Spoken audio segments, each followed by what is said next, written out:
Untuk yang berikutnya pertanyaannya,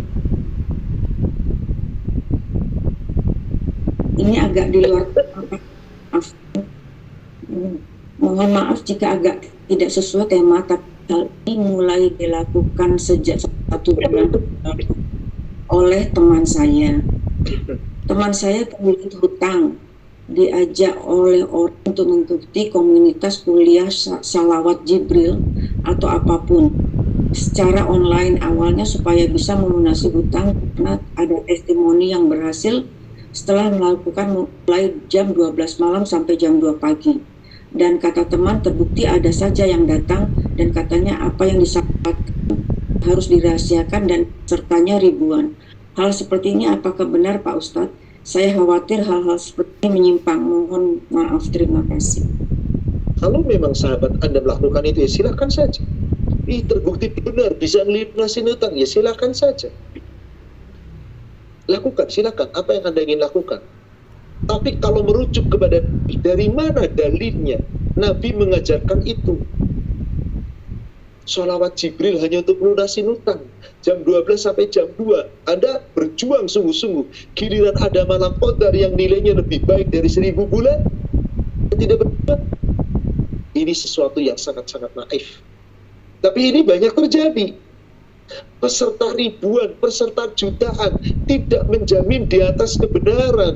Kebenaran itu al-haqqu min rabbikum, yang datangnya dari Allah Rabbu melalui Rasulnya. Meskipun bentuknya hanya satu orang, tapi di atas kebenaran tetap itu hak dibanding yang jutaan tapi nggak ada kebenarannya. Maka saya katakan, para pelaku dan penyelenggara sholawatan yang seperti itu, sholawat Jibril dan yang lain-lainnya, sholawat nggak pernah ada Rasulullah perintahkan. Allah perintahkan kita sholawat kepada Jibril, nggak ada. Yang ada adalah para malaikat sholawat kepada Nabi. Kita disuruh sholawat kepada Nabi. Tapi entah kenapa memang di negara kita ada sholawat Jibril, sholawat Nujiat, sholawat Naria, sholawat Tibul Kulub, macam-macam sholawat. Monggo amalkan, tapi demi Allah, Rasul tidak pernah mencontohkan itu semua. Tidak hanya terjadi pada kawan Anda, bukan pada Anda. Bagaimana? Anda bisa nasihati. Tapi orang yang tidak mau belajar ilmu agama dengan baik, saya yakin saat ada marah. Apalagi kalau terbukti hutangnya dia bisa lunas. Ada saja tiap hari yang orang yang lunas bisa lunasin hutang. Apakah gara-gara sholawatan itu? Nanti Allah akan menguji. Kalau memang dia meyakini gara-gara sholawat, ini termasuk perbuatan bid'ah dolalah. Tapi kalau meyakini ini adalah Allah yang memberikan kelapangan melalui amal ibadah, ini sesuatu yang hak. Tapi melalui sholawatannya, ini yang kemudian tidak menjadi hak. Nanti orang akan merasa punya utang, pokoknya sholawatin aja. Banyak kan sekarang pengen punya mobil baru, sholawatin aja. Pengen beli sesuatu yang bagus, sholawatin aja. Pengen rizki, disolawatin aja. Serendah itukah sholawat hanya untuk ngejar dunia? Inna lillahi wa inna ilaihi raji'un. Ini terjadi, betul-betul ini terjadi, saudara sekalian. Orang yang gak pernah belajar ilmu agama, ya ikutin arus. Jangan. Fala taqfu ma laisa laka bihi ilm. Allah telah melarang kita di surat 17 ayat yang ke-36.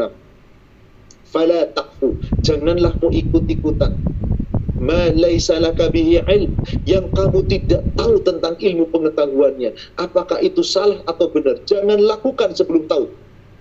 Benar, lakukan. Kalau salah, tinggalkan. Kenapa? Inna sam'a wal basara wal fu'ada kullu ulaika kana anhu mas'ula. Sesungguhnya pendengaran kamu, penglihatan kamu, hati nurani kamu, semuanya, akal pikiran, anggota tubuhmu, semuanya itu akan dimintai pertanggungjawaban. Ini yang paling berat nanti di yaumil akhir. Wallahu a'lam, demikian. Ya, untuk yang selanjutnya,